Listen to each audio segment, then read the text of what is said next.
Жаныбек Калканович, негизинен мыйзам өтө жакшы, керектүү мыйзам да. Бирок бул мыйзам күчүнө киргенден кийин дагы кагаз жүзүндө эле калып кетпеш керек да. Азыр мына кесиптештерибиз тараптан да суроолор аябай туура берилип атат да. Буга сиздер маани берип карашыңыздар керек. Мына мал союучу жайлар боюнча bir rayonda negizинен bir эле мал союучу жай бар да, региондордо, туурабы? Анан ал жерде bir rayonda 50 мал союлган болсо, анын көпчүлүгү көзөмөлдөнүлбөй эле калат да. Азыр мына штраф деп атабыз. Штраф саларда мурда биринчиден биз шарт түзүп беришибиз керек. Менден бир сунуш да, ушул ар бир райондорго убойн цехтерди, ушул мал союучу жайларды аябай шартын карап, сонун кылып түзүп беришибиз керек биринчиден. Анан аларды көбөйтүш керек. Мисалы чоң райондорго бир мал союучу жай бул аз да. Аны көбөйтүшүбүз керек. Сөзсүз түрдө. Анан мына азыр биздин мамлекет негизинен айыл чарба, мал чарба боюнча биздин региондордо элдерибиз ушул айыл чарба, мал чарба менен көбүнчө алектенишет да. Азыр бизден сурап атышат, айыл чарба, мал чарбага арзандатылган аз пайыз менен кредиттер берилчү, кепчи кредиттер. Ушулар азыр быйылкы жылга да берилеби? Бактыбек Асамединович, рахмат, сиздин сурооңузга да сиз өзүңүз жерде иштеп келгенсиз, ошо жергиликтүү өкүлчүлүктөрдө дагы.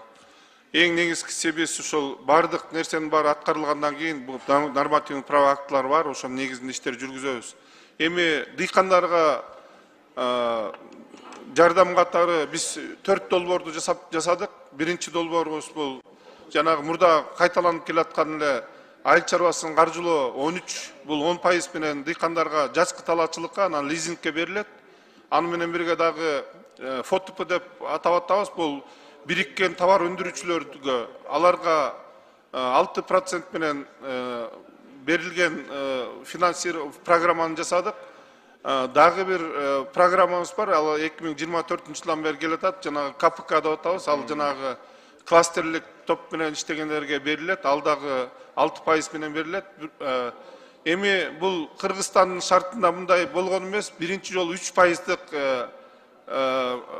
долбоор жасалды. Бул жанагы ошол эле мал чарбасында асыл тукум малды жакшыртуу боюнча ири мүйүстүү малдарды алып келип көбөйтүү жакшыртуу боюнча 3%дык долбоор жасадык. Азыр Кудай буйруса жакында чыгат, ошонун үстүндө азыр дыйкандар өзлөрүнүн заявкаларын берип атышат. Бул дагы урматтуу президентибиздин 3-курултайдагы тапшырмасынын негизинде болду. Жаныбек Калканович, рахмат. Азыр мына 6%, 3% деп аябай жакшы нерселерди айтып атасыз да. Ушуну кимдер ала алат? Ушул боюнча да бир кыскача айтып койсоңуз.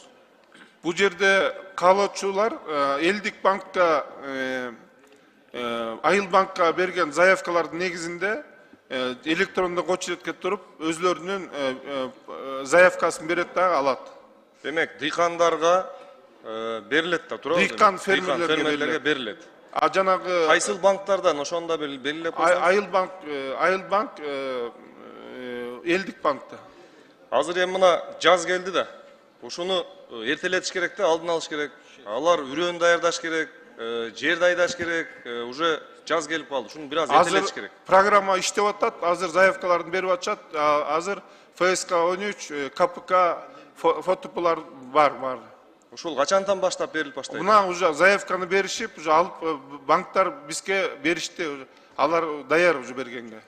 Сизден сураныш Жаныбек Калканович, ушул боюнча эртелетсеңиздер. Себеби мына дыйкандар уже алдын ала даярданыш керек да. Кечигип баратат. Анан жылда солярка да арзан баада берилчү эле, быйыл алар да берилеби? Бул да мен жакында эле ошол Мат резервтин директору менен жолугуштук. Былтыр 2024-жылы 5 миллион литр берилген. Ал 65 сомдон болчу. Бардык Лейлекте болобу, Атбашыда болобу, Тоңдо болобу, бардык жерге 65 сомдон. Азыркы жакында дагы 10 миллион литр дагы беребиз деп атат. Бул дагы 65 сомдон. Жерлерде 71 сомдон азыр дистоплив болсо Матрезев 65тен берет.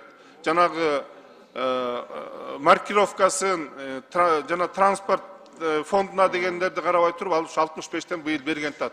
Биз жакында бардык айыл өкмөт руарлардын чакырып, руардын жетекчилерин чакырып аларга айттык дагы, алар жерлерде заявкаларды алып, талондордун негизинде ала алышат. Жаныбек Калканович, рахмат. Мына ушул арзандатылган кредиттер боюнча, айыл чарбага мына берилүүчү соляркалар боюнча, ушул боюнча маалыматтар элдерге толук жетпей атат да. Ушуну мына айыл өкмөттөрдө маалымат такталары бар, райондордо бар. Ушу элдерге жеткириш керек. Шуну мен суранып кетет элем. Элдерге маалыматты жеткирсеңиздер, Рахмат.